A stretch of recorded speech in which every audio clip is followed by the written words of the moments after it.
যুদ্ধের পর যেভাবে ঘুরে দাঁড়িয়েছে ইরান, অস্ত্রের ভান্ডার দেখে হতবাক ইসরায়েল।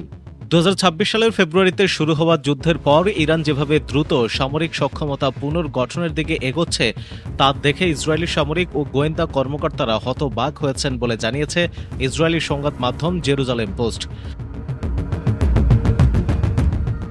শুক্রবার সংবাদ মাধ্যমটির বরাত দিয়ে ইন্ডিপেন্ডেন্টের প্রতিবেদনে বলা হয়, যুদ্ধের মূল পর্ব শেষ হওয়ার পর ইরান দ্রুত তার সামরিক বাহিনী পুনর্গঠন করতে সক্ষম হওয়ায় ইসরায়েলি প্রতিরক্ষা বাহিনী বা আইডিএফ বিস্মিত হয়েছে। বিশেষ করে ইরানের ব্যালিস্টিক ক্ষেপণাস্ত্র সক্ষমতা দ্রুত পুনর্গঠনের বিষয়ে উদ্বিগ্ন ইসরায়েলি কর্মকর্তারা। প্রতিবেদন অনুযায়ী ইরান জুনের শুরুতে ইসরায়েলকে লক্ষ্য করে ক্ষেপণাস্ত্র হামলা চালায়। সংঘাত আরও তীব্র হয় জুলাইয়ের শুরুতে। এ সময় অঞ্চলটির বিভিন্ন আরব দেশেও নতুন করে হামলা চালায় তেহরান।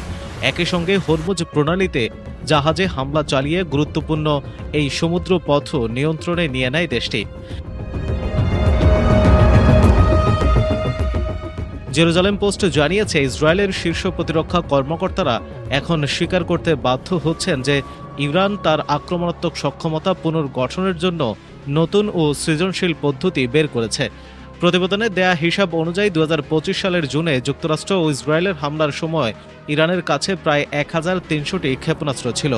2026 সালের ফেব্রুয়ারিতে যুদ্ধ শুরুর সময় সেই সংখ্যা বেড়ে দাঁড়ায় 2500-তে। ইরানের ঊর্ধ্বতন কর্মকর্তাদের বক্তব্য সংবাদ মাধ্যমটি যাচাই করেছে বলে দাবি করেছে। তাদের বক্তব্য অনুযায়ী ইরান প্রত্যাশার চেয়ে দ্রুত গতিতে নতুন অস্ত্র উৎপাদন করছে। যুক্তরাষ্ট্রের গোয়েন্দা সংস্থাগুলোর মূল্যায়নেও একই ধরনের উদ্বেগের কথা উঠে এসেছে। মে মাসে সিএনএনকে 4 মার্কিন কর্মকর্তা জানিয়েছিলেন, ইরান তার সামরিক সক্ষমতা পুনর্গঠনে মার্কিন গোয়েন্দাদের পূর্বাভাস দেয়া সব সময়সীমা ছাড়িয়ে যাচ্ছে। এক মার্কিন কর্মকর্তার মতে, সে সময় গোয়েন্দা মূল্যায়নে ধারণা করা হয়েছিল ইরান 6 মাসের মধ্যে অর্থাৎ নভেম্বরের মধ্যে তার ড্রোন হামলার সক্ষমতা পুরোপুরি পুনর্গঠন করতে পারে।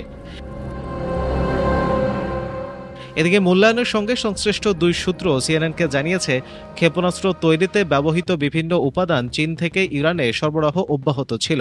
তবে ইরানের বন্দরগুলোর উপর মার্কিন অবরোধ ওই সরবরাহে কিছুটা প্রভাব ফেলতে পারে বলে ধারণা করা হচ্ছে। যুদ্ধের দীর্ঘমেয়াদী প্রভাব নিয়ে যুক্তরাষ্ট্রের জন্য নতুন উদ্বেগ তৈরি হয়েছে। সংঘাত চলাকালে নির্ভুলভাবে লক্ষ্যবস্তুতে আঘাত হানতে সক্ষম দূরপাল্লার ক্ষেপণাস্ত্রের মার্কিন মজুদ কমে আসছে। সূত্রের বরাতে রয়টার্স চলতি মাসের শুরুতে জানিয়েছিল, যুক্তরাষ্ট্র তাদের প্রায় সব এটিএসিএমএস ও প্রিসিশন স্ট্রাইক মিসাইল ব্যবহার করে ফেলেছে। ফলে প্রেসিডেন্ট ট্রাম্প যদি ইরানের বিরুদ্ধে আবার বড় ধরনের সামরিক অভিযান শুরু করেন, তাহলে যুক্তরাষ্ট্রকে তুলনামূলক বেশি ঝুঁকিপূর্ণ মানবচালিত বোমারু বিমান অভিযানের ওপর নির্ভর করতে হতে পারে। ইসরায়েলি বাহিনী জেরুজালেম পোস্টকে জানিয়েছে, ইরান কিভাবে তার সামরিক সক্ষমতা পুনর্গঠন করেছে তা তারা ঘনিষ্ঠভাবে ও ধারাবাহিকভাবে পর্যবেক্ষণ করছে এবং পরিস্থিতির প্রকৃত পরিবর্তনের সঙ্গে সামঞ্জস্য রেখে তাদের মূল্যায়ন নিয়মিত হালনাগাদ করা হচ্ছে। তবে আইডিএফ বলছে, পুনর্গঠনের গতি নিয়ে নির্দিষ্ট কোনো মূল্যায়ন প্রকাশ করা তাদের পক্ষে সম্ভব নয়, কারণ এ ধরনের তথ্য প্রকাশ করলে তাদের গোয়েন্দা সূত্র ও পদ্ধতি প্রকাশ হয়ে যেতে পারে।